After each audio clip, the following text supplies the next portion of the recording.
So as you heard, I'm Gail Holt. I've been working in financial aid for 30 years, something like that. I've been at a few different colleges in Massachusetts helping families, so I've seen plenty of families before you, get through this, but I also understand the concern and the trepidation and it's a whole new world, it's a whole new language, it's a whole new set of complicated forms.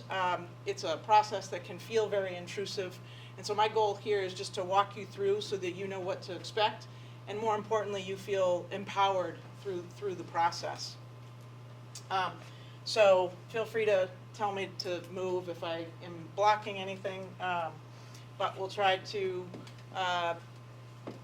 you'll make sure you get all the information. So as you heard, I'm just a volunteer with the Massachusetts Educational Financing Authority. They're a nonprofit that is really a great resource for Massachusetts families.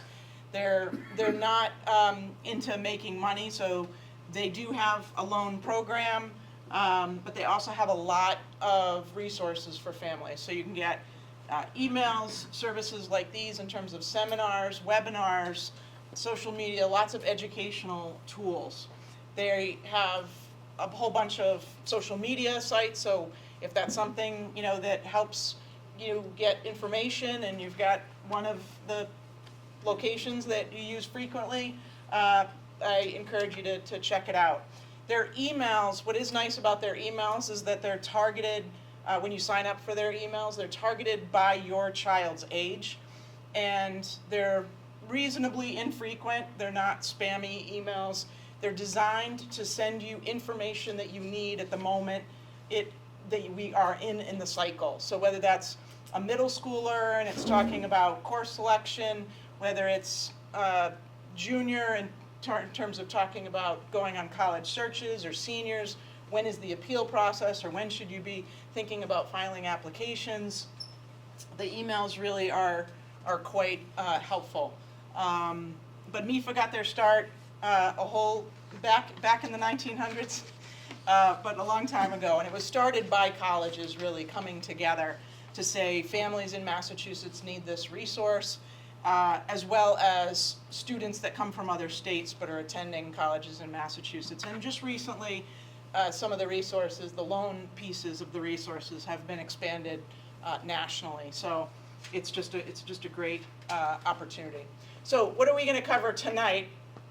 As I said, if you've got questions at the end, I'm happy to stay as long as you have them, but also, don't want to take up a ton of your time. I can talk about financial aid for quite a long time, but you probably don't want to hear about financial aid for quite a long time, especially at the end of your work day.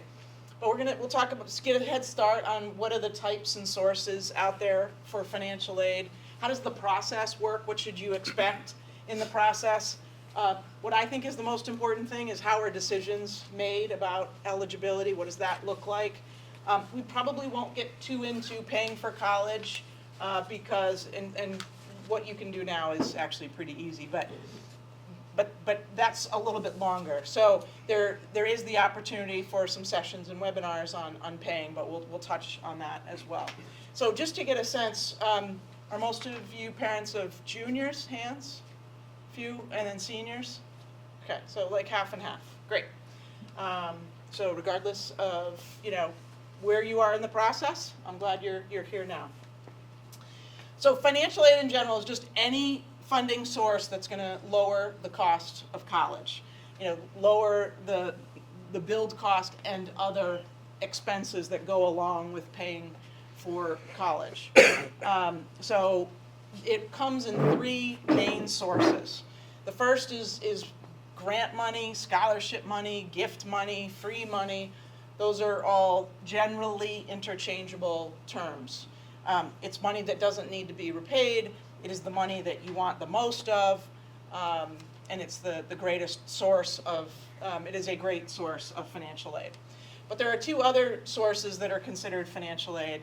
Work study, which is money that students will earn while they're enrolled in school, and generally speaking, those earnings are used to pay for personal expenses.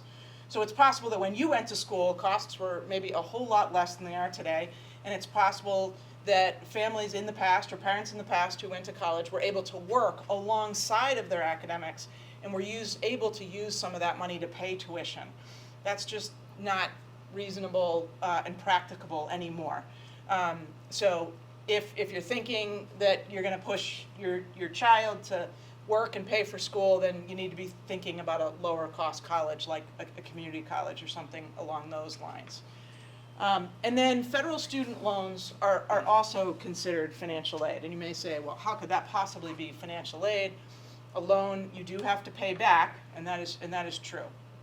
But the loans that we're talking about, the federal student loans, they're loans that are guaranteed loans. They're loans that students don't need to have a credit history or positive credit history in order to be approved for these loans. So, generally speaking, an 18-year-old is not going to get approved in the general market for loans. So the federal loans are a tool that are available to students and their families to help. They may come with more favorable repayment terms. They may come with lower interest rates. They may come with forgiveness options. So all those for those reasons, that's why they're considered part of the financial aid bucket. And we're going to talk about all of that tonight. We are going to start with loans because loans are the most widely available to all students and families. So we're going to start with the student version of a loan. These loans come through federal sources, and the interest rate for the current academic year is 6%, which is certainly lower than some options. It may be higher than some other options, but it is a fixed rate loan. And generally these are loans right now that a student would borrow this loan, they would repay it over 10 years, but they're guaranteed for that to have that loan. There's no credit check. They're not going to be denied for this loan. Now, you'll see that there are some limits posted here. The limits are based on the student's year in school. So their first year, their second year, their third year. And the idea here is that the amount starts lower and increases as the student is getting closer to their ability to get a degree. So as they're earning more credits, then they can borrow more. You'll also see that it's not unlimited. It's a fairly modest amount. The idea here is to keep student borrowing to a reasonable amount that they can reasonably repay. If they graduate from school and their loan indebtedness is 23 to 27, $30,000, that's generally possible for a student to pay. When you hear stories in the news about students graduating with $100,000 in debt, that is not undergraduate debt. So it's scary, but always remember that's not student debt. There are other pieces there. Either it's graduate debt, and there is a lot of there's not the same grant opportunities for graduate students, so that's a different ballgame. Or these are private loans that students are borrowing with other co-signers.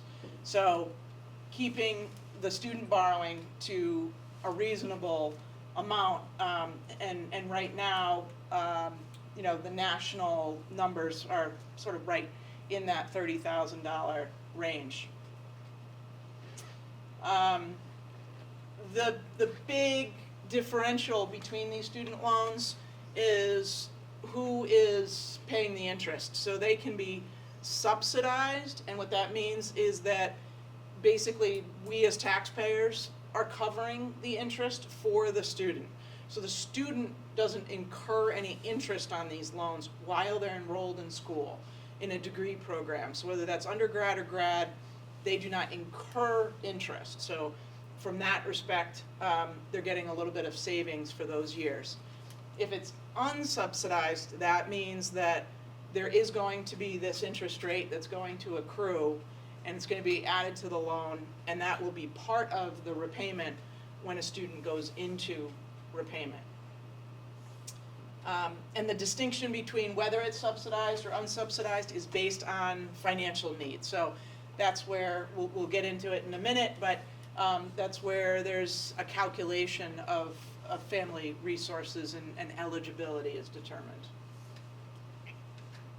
That's sort of the main crux of student loans. So where does all this money come from? We started talking about federal loans, and so the federal government provides grants, the work-study loans. A lot of those sources can come from the federal government. Massachusetts also has some funds, typically grants and scholarships from Massachusetts. There are some loans in Massachusetts. There's an interest-free loan, but that's only available at certain colleges and universities.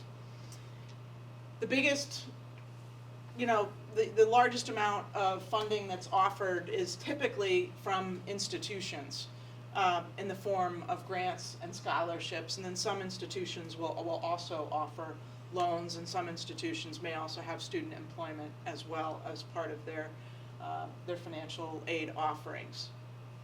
And then there's outside agencies.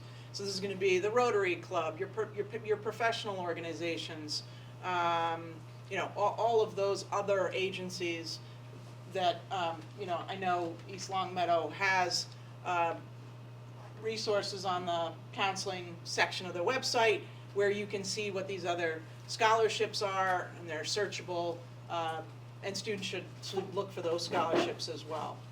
So But, sorry to interrupt. Yep. We do post those on the guidance homepage on the East Longmeadow High School website, as well as your student's Naviance account. There's a section on the bottom left that they're also all listed there as well. Ms. B looks them as they come in as well. So I wouldn't recommend that your student just check in January. Consistently check them, because as they come in, Ms. B does a nice job of posting them as they're coming in. And where, I'm sorry, where are they? On the high school webpage, in the guidance website, and then also on the student's Naviance account. And if you have a parent Naviance account, you also can see it there. Naviance is where we send all of our forms to the colleges and where your students are applying for. That is linked to their college board account as well. and then what I'm sure is also there, and what we're fortunate to have in Massachusetts, Western Massachusetts, is the Community Foundation of Western Massachusetts. So that's another, tool that it's really a clearinghouse for all kinds of scholarship opportunities within Western Massachusetts, and so that is good because it's a place where there's a lower number of eligible students, and all students should take advantage of looking at those resources as well. Community Foundation Of Western Massachusetts, yeah, and I'm sure that's on there. So the first kind of type of aid that we'll cover is merit-based aid. And this is money that is awarded and offered and that is given to students based on their talent, whether that's an academic talent, an athletic talent, a leadership talent, a musical talent, any kind of talent that colleges are offering, basically incentives and money to students to encourage them to consider enrolling at their institution. So typically the merit-based aid is going to be aligned with an institution's mission. So, you can go to the college, you can look at, what kind of college are they, what are their interests, what kind of student are they trying to attract, and then see if they have merit scholarships. Typically, students will be considered for merit scholarships along with their admission application. So you may not have to submit anything, students may not have to submit anything separate. And typically this whole process of applying for financial aid is concurrent with the admission process. So as your students are worrying about their admission application, you want to start thinking about the financial aid piece as well. Not every college has merit aid, but there are a lot of colleges that do offer merit aid. It's a way to discount and encourage families that have resources to bring some of their resources to the school. You definitely want to learn and understand what the terms of the merit aid might be. So it might be that a student needs to be participating in an athletic sport to maintain eligibility for that merit scholarship, or they might need to maintain a certain GPA to maintain eligibility for that scholarship. But that's important in kind of planning out and being clear with students about what their commitment is. And usually, as I said, it's usually with the admission applications, so the deadlines for the scholarships are typically aligned with the admission applications. Sometimes I've seen a separate application for nursing programs, but that's, typical in terms of the alignment, because it's typically admission that is making those decisions. The other kind of financial aid that is more prevalent, generally speaking, is need-based financial aid. So this is going to be the type of financial aid in which a family's financial resources are the determining factor. And this is, this type of aid is formulaic and it's standardized. So there's really two formulas that are most common. There's the federal formula, and that is a formula that is defined by Congress, and Congress gets to determine what the limitations and how the need is going to be determined based on what principles. And then there's institutional methodology. So this is where institutions can use sort of a base, sort of a vanilla standardized approach and formula, but then variations in that formula will occur based on the institution's resources. So essentially, the more money that an institution has, the more things that they can do. And what you'll start to see here is, you may be seeing in the news institutions that are talking about, students will get scholarships equal to or greater than tuition and fees for income levels below a certain amount. And I think it's maybe very confusing because those income amounts are all over the place. Some institutions are saying free tuition if your income is below $75,000, and some institutions are saying free tuition below $200,000. I don't think I've seen anybody that's higher than 200 at this moment. But the point is that, they can set, their institutional methodology formula reflects the resources that they have available then to distribute. And in that need-based aid, that can include grants, student employment, and loans. And this is where most of the financial aid is. But for families that are really concerned about not being eligible for need-based aid, if your income is really, higher in the, 2, 3, 4, that's then where probably merit aid and targeting merit aid is going to be a little bit more probably up your alley in terms of finding ways to reduce that college cost. Yes. So when you do the application, it goes by the income from the year before? Yep, we're going to jump right into that. And what if you're working a different job than you were working and you're making less money now versus what they ask you to show proof of for the year before? We'll definitely cover that because it's Okay. not uncommon. Okay. So with all financial aid, whether it's federal or institutional, anytime there's an investment, whether it's a federal grant investment or an institution making an investment, they want to see that students are making progress toward their degree. So students do need to maintain academic progress. And so that's something that you want to be clear on. What is that academic progress? Is it a GPA? Is it completing credits? All institutions are going to have those requirements. So how do we dive into the process? As I said, check out the college's website for the timing of starting to apply. Make a list. MIFA has a great application manager. Obviously, you can create your own, but being organized and encouraging sort of a system, because unfortunately, with the numbers of colleges and universities that students are applying to, sometimes those dates vary, sometimes the application forms vary. So anything that you can do to keep that organized, stay on time, meet deadlines is going to be to your advantage. But we're right now into the early decision, early action time frame, and then regular decision typically, goes into about January. So the first application form that you're going to need to complete is the FAFSA. This one is the free application for federal student aid, and this is the only application that a student needs to complete to be considered for federal aid. So that's pretty much the federal Pell Grant and the federal student loans. So if you don't file your taxes jointly, then both parents are going to need an account, and they're both going to need to be contributors because they have their own tax form. If you filed your taxes jointly, only one of the parents basically authorizes and gives consent, because what's going to happen with the income is that you don't have to worry about what your numbers are. The IRS is going to send the income information directly to the processing for the FAFSA. So you need to give consent for that process to take effect. Yes?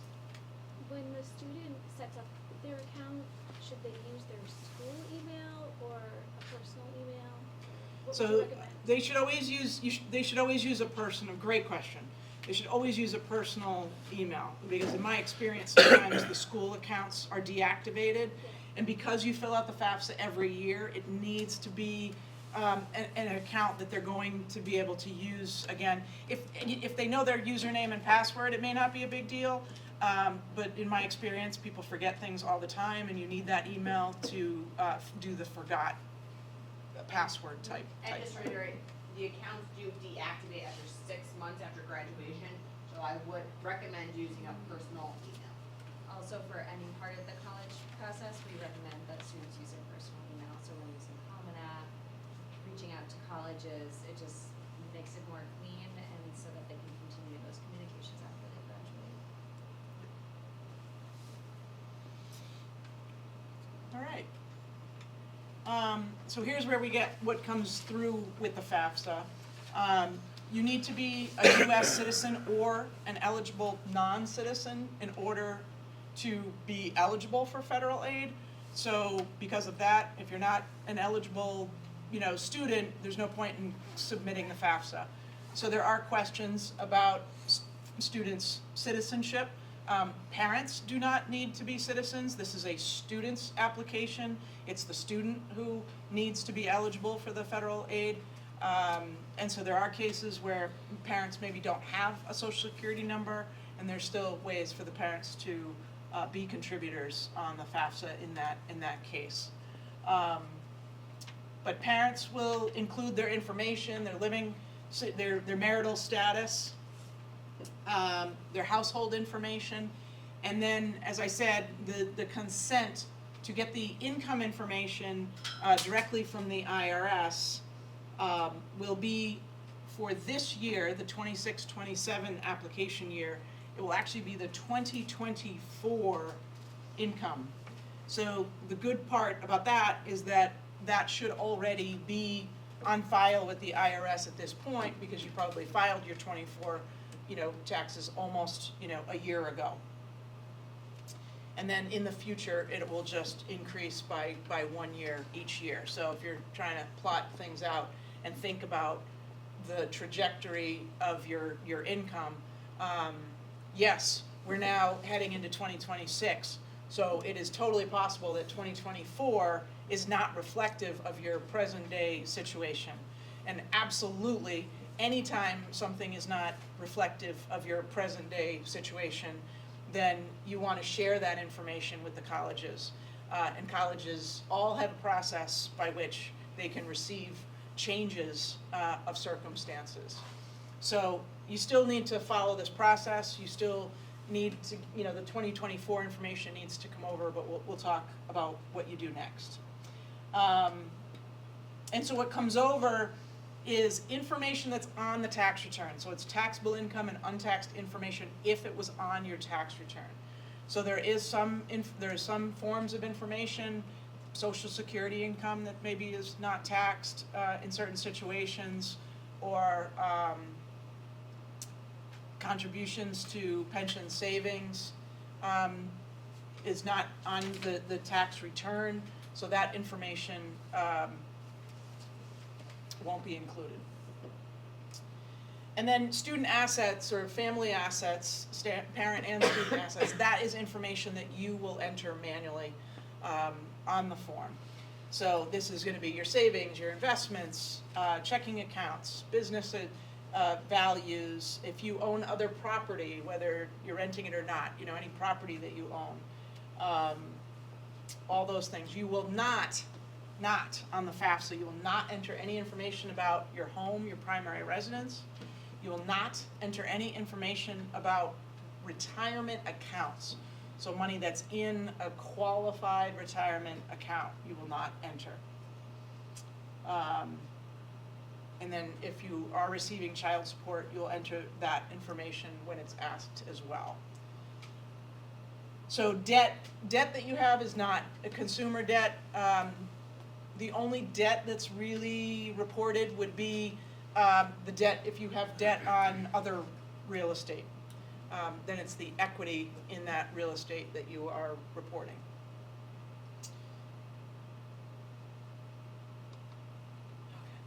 Any questions about the FAFSA? Yeah, I have one quick question. Going back to retirement, if you're currently retired, you do not include that? I know you said accounts, but monthly retirement payments? So if you are currently retired, you are receiving income that you are reporting on your tax return. Right. The income that appears on your tax return is what will come over in the process of that data transfer. So you're consenting to get the information from your tax return and it will come over. But whatever is remaining in the retirement accounts that's driving your income, that is not being considered. Yes? So, you said it goes through the taxes, so if the person's no longer working, is there space to enter manually, like if there's personal changes? Like, oh, I'm no longer at this job, I no longer am working, this is now my new, like, do they let you fill everything in and write it in yourself if you had like a dramatic income change? You don't want to do it there. So the FAFSA is not designed to be all that, it's going to follow that federal formula. So there is no way to explain, or there's no narrative option on the FAFSA.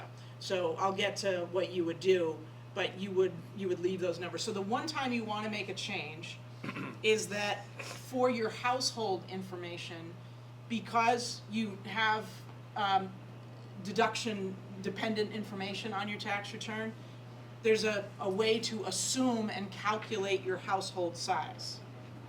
But if your household size today doesn't match what would have been on your 24 return, so maybe you had a college student in 2024 and now they're not in your house and you're not supporting them anymore, that's a difference.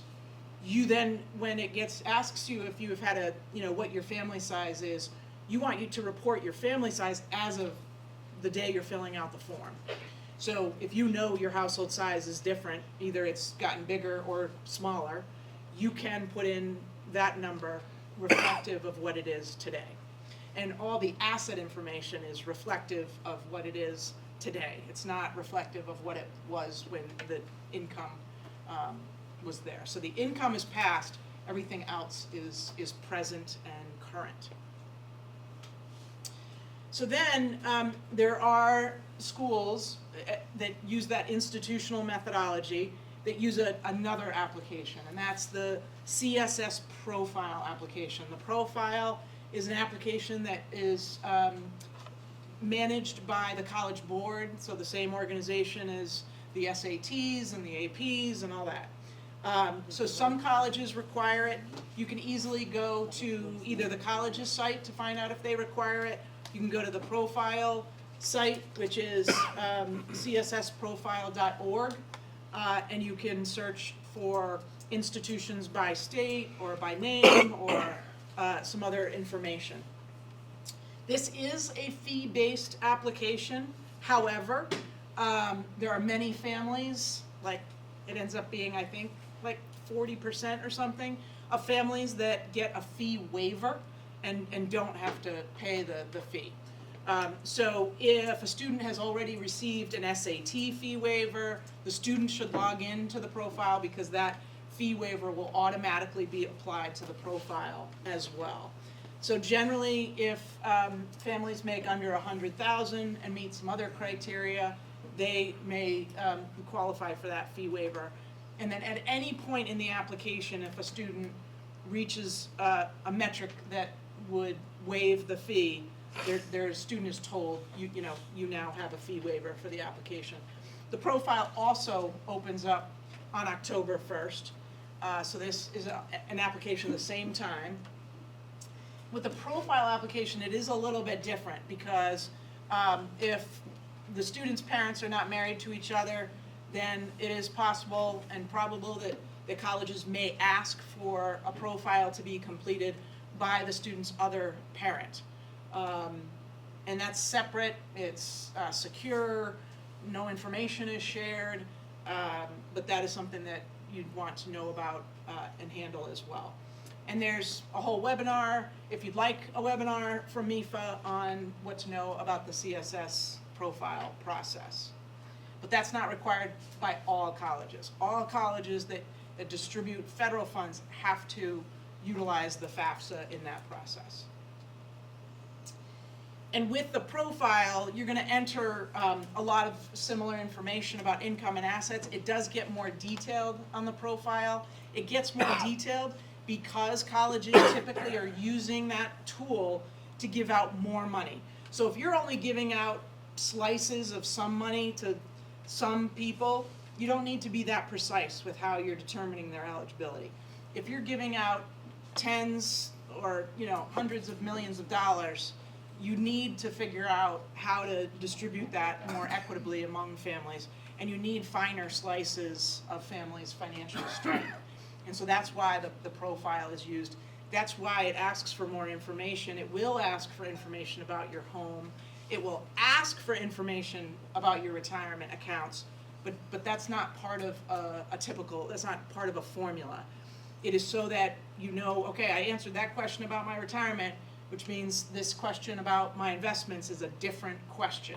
You shouldn't be answering the same, you shouldn't be repeating a number in two different places.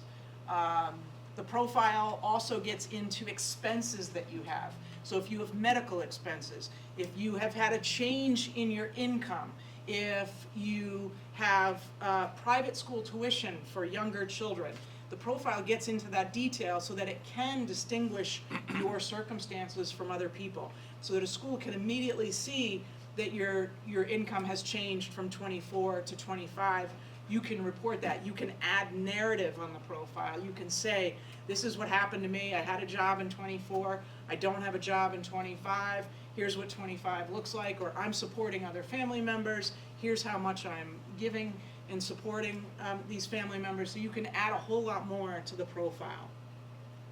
Now, after these forms are submitted, colleges, the idea is that you only have to do them once. So you'll do one FAFSA, one profile if that is a part of the process, and no matter how many institutions the student is applying to, all the information will go to those institutions electronically. The student will also receive a summary of their submission for the FAFSA, and they'll receive an acknowledgement from the profile. It's good to review those summaries just to make sure that no mistakes were made, because it does happen. And then it's possible that as colleges are receiving all this information from you, it's possible that they'll notice, oh, this doesn't look right, or we're missing a form. And so it's possible that they'll ask for some additional information. So it's good to have a plan for receiving that information. Colleges are going to typically reach out either by email or through their portals, the financial aid portal, the admission portal. So talk with your child now about who's checking what. One idea is to use a family email address. If you use a family email address, then if that then is an opportunity for multiple people to be checking email and kind of looking for these communications, great. Otherwise, make sure, every week or so you say, have you gotten any emails from colleges? You can search by their top colleges. But I know that students aren't really that great about checking email. Or can you go into your portal and can we look at it together and just see if everything is still the same? Sometimes students say, yep, I submitted everything they told me, which is true. But then if we look at it and we see like something is missing, then we're gonna add a document, and you don't wanna find out later that you could have easily submitted the answer to that before decisions came in. So our goal is that the financial aid information will be distributed at the same time as admission. So the perfect scenario is the student is told through the admission portal, you have an update to your portal, they go on, they're accepted, it says click here for your financial aid, you go into that and you see all the financial aid, and you have, all this excitement, hopefully, all at once. So as you're getting to that point where you think institutions are gonna be releasing decisions, push your student to check the financial aid portal and make sure that everything is showing as received. Most of these portals, they're not necessarily open to parents, so you may need to, do it with your child. Okay. The verification process, this is a federal quality control that certainly the federal government is giving out, the federal Pell Grant system and the amounts in the Pell Grant collectively is a very large portion of the budget. And so because it's a large portion of the federal budget, they, want to make sure it's taxpayer money, that we're doing our job, that there's not fraud, all those things. So a routine process is this verification process.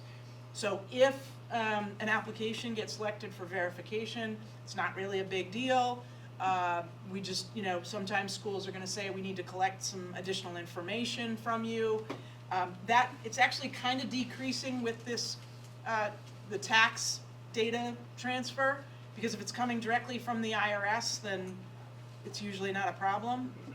So that's good, but just again, pay attention to that correspondence so that you can satisfy all requests for information.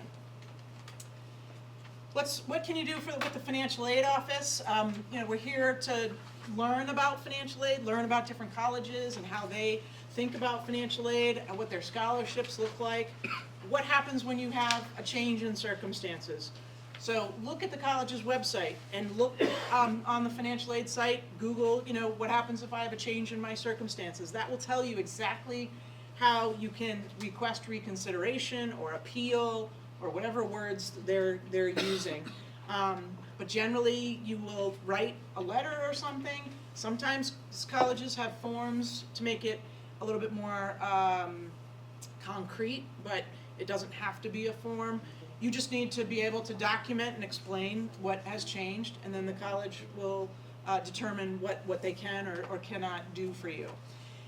Is that something that you wanna do before they do evaluations? If it's a very specific circumstance that has changed? I mean, I like to have all the cards on the table at the front, Right. because I wanna be able to say to families. Right, so if I needed to reach out to the schools that are being applied to and say, I've submitted everything, but this is the circumstance that's not reflected, call these financial aid schools? Yeah, I mean, it kind of depends on what their process is. I mean, in some cases, if you have to do some additional communications, you may want to wait until your student has narrowed down their list. It kind of depends how their list is constructed in the beginning. Like, if they've only applied to a couple, maybe it's not that bad to reach out to a couple schools up front.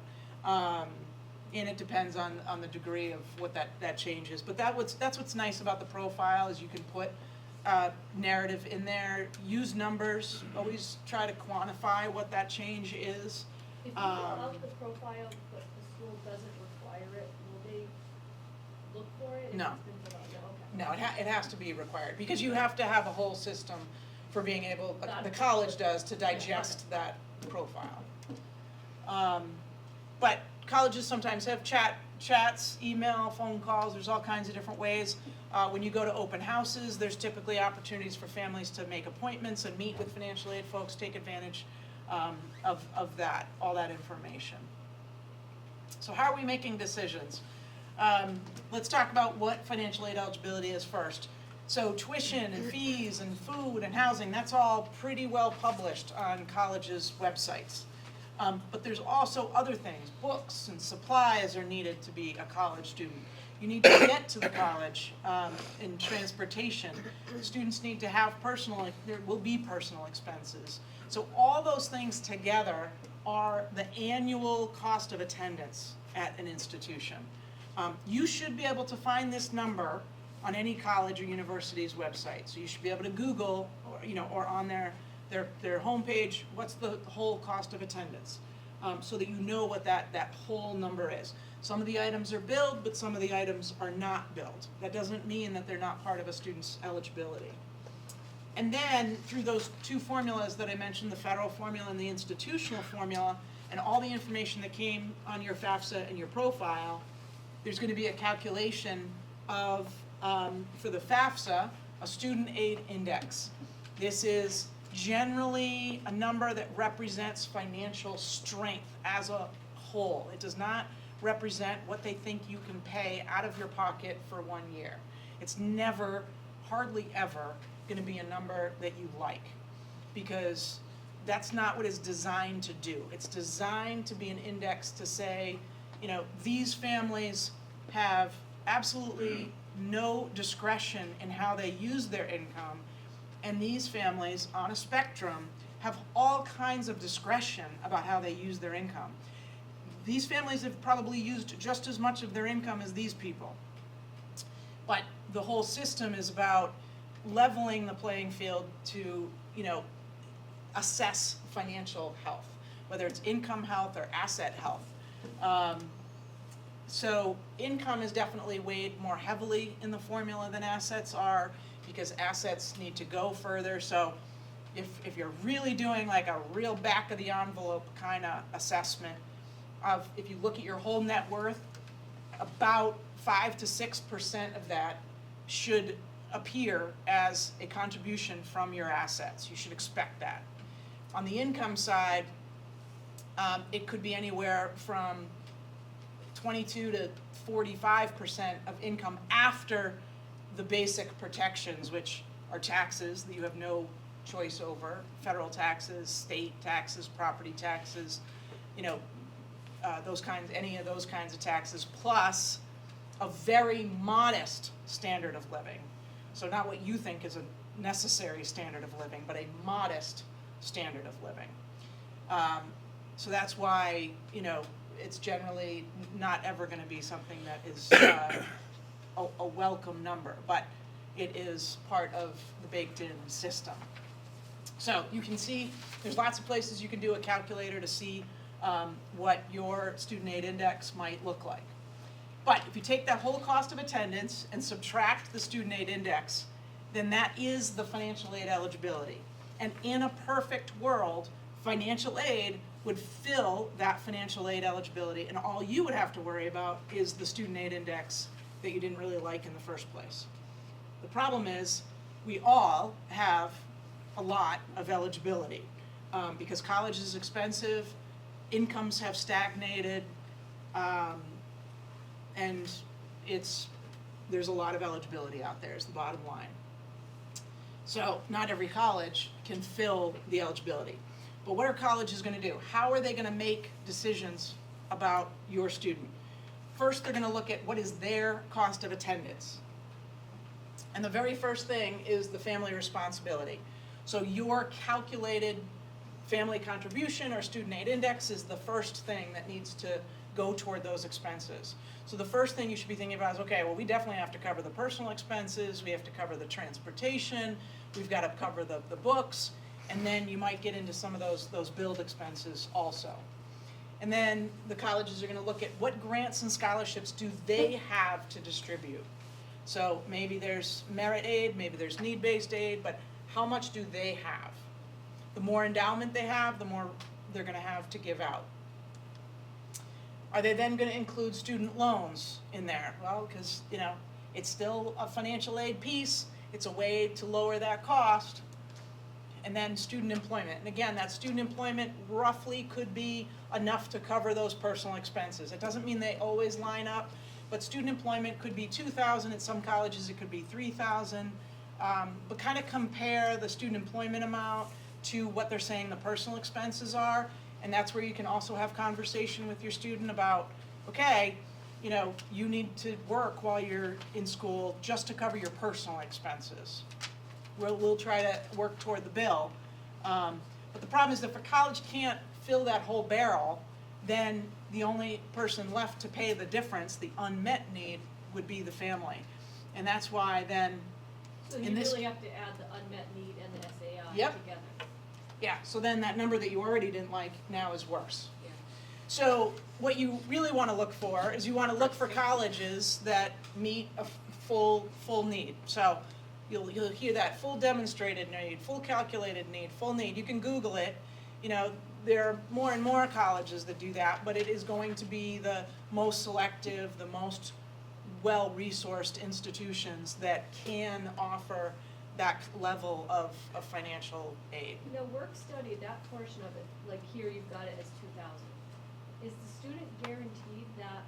No, they're not guaranteed. Right, so. And each institution, so that's another question that you want to ask is, what does student employment look like at your institution? Right. At my institution, anybody can get a job that wants a job. It's an open system.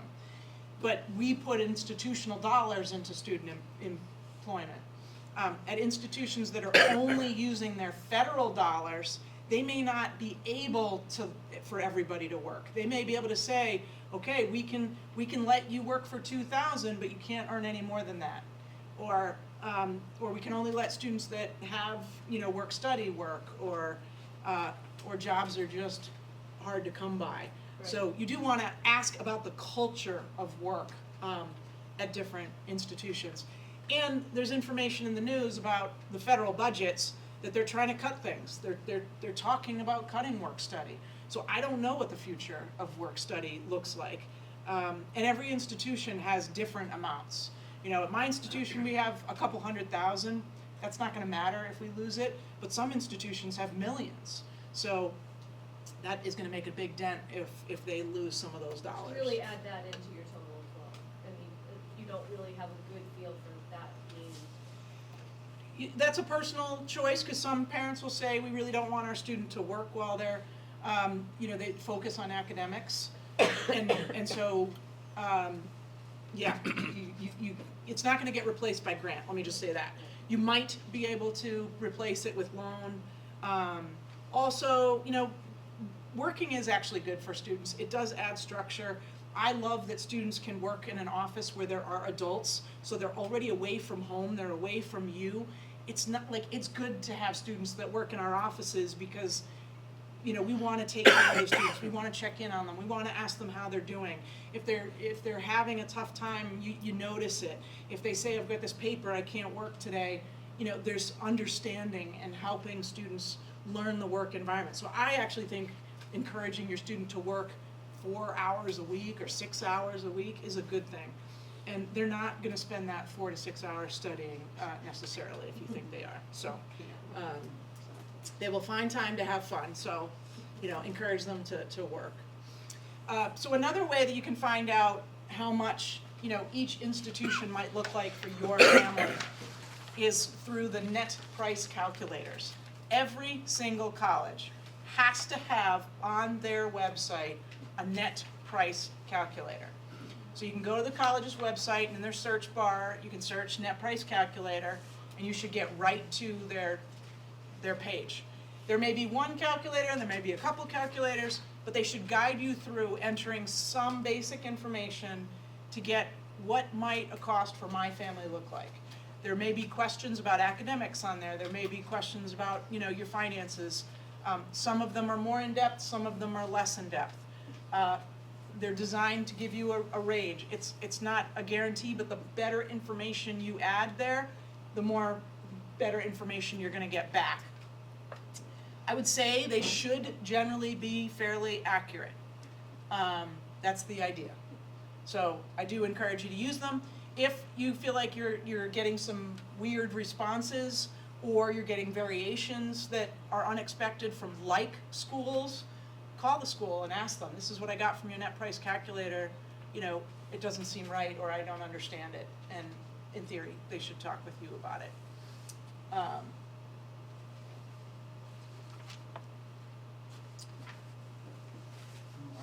When you start to hear back, so when you get the aid offers, this is where you also want to be careful about comparing the aid offers. There is another tool on MEFA's website that kind of helps you decipher the difference.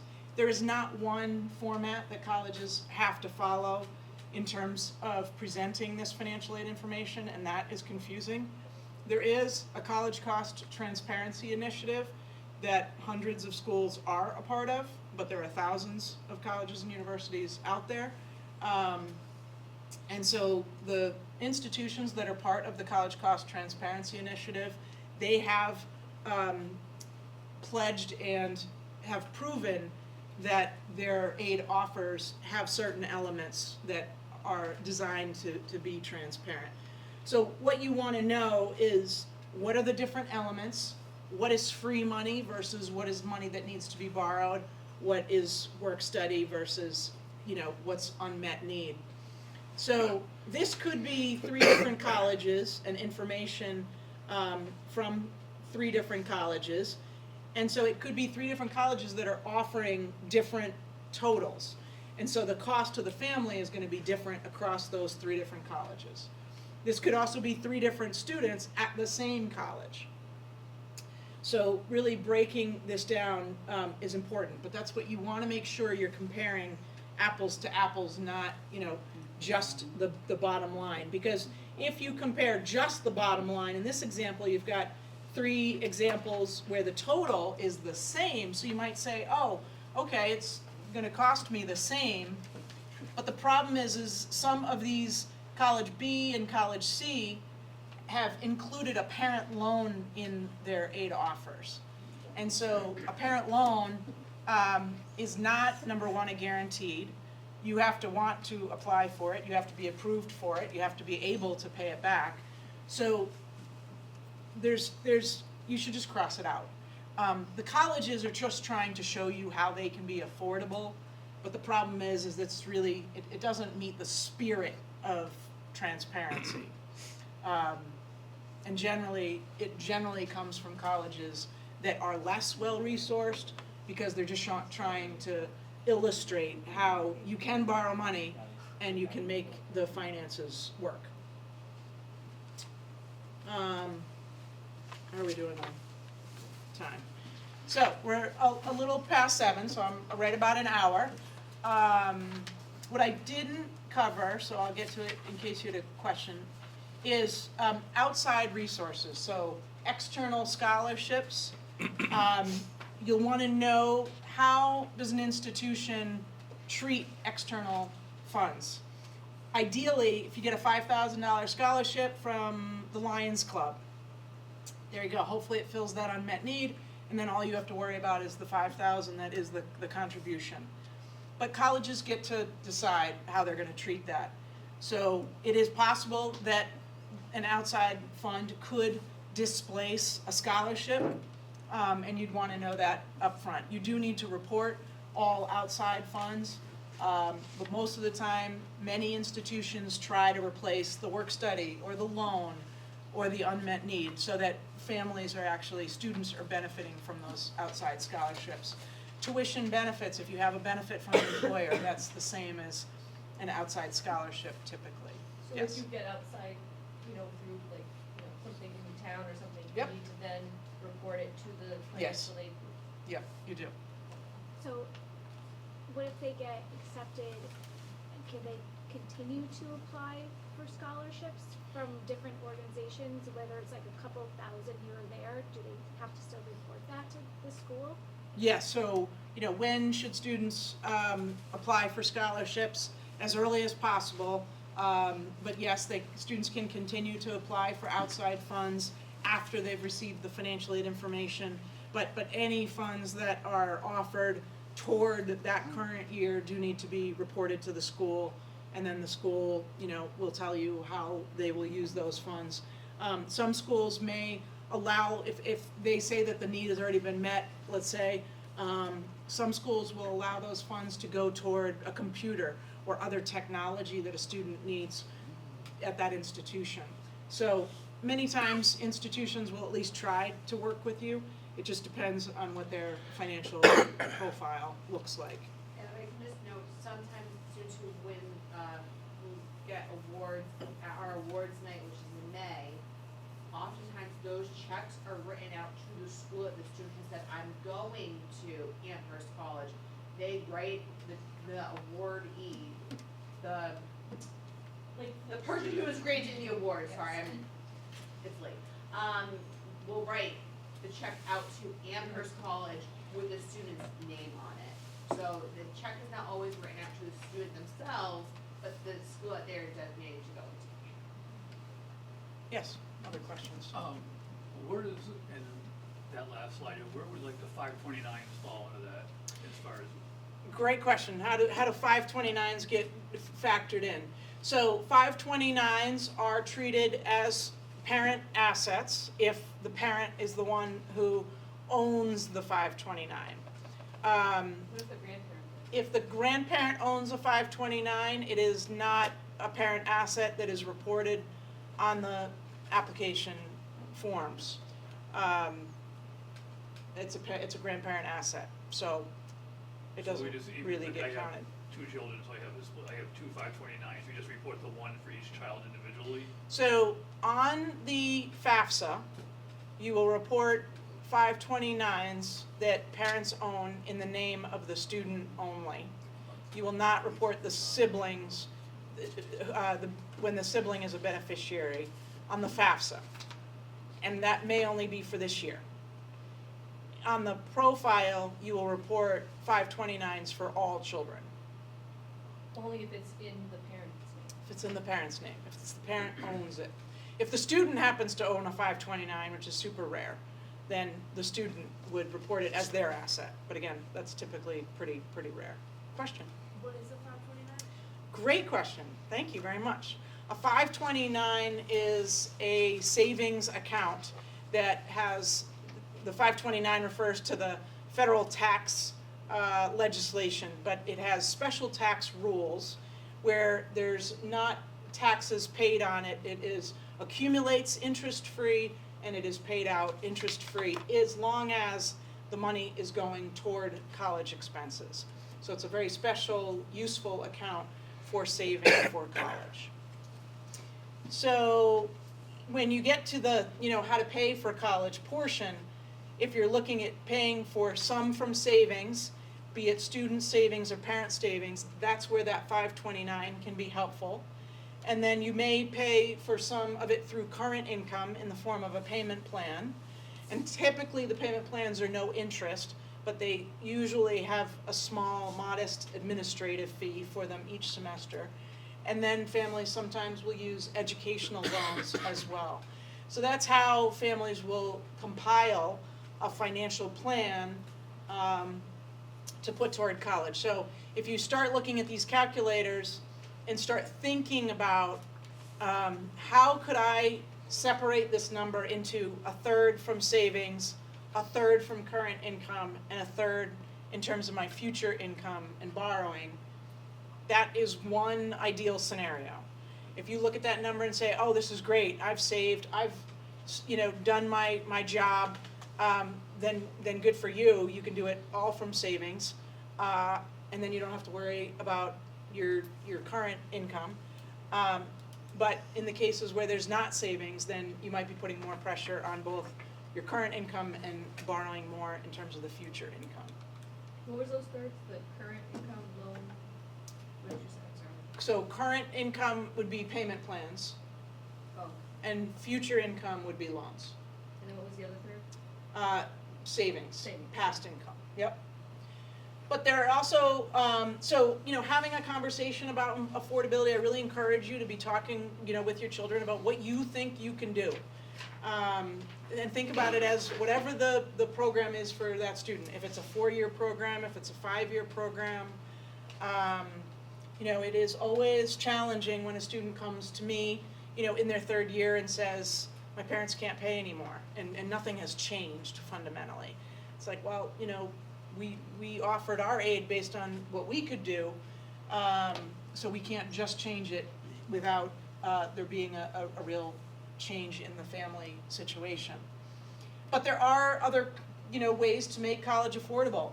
There are lower cost options to start out and potentially a transfer to other cost, 4-year options.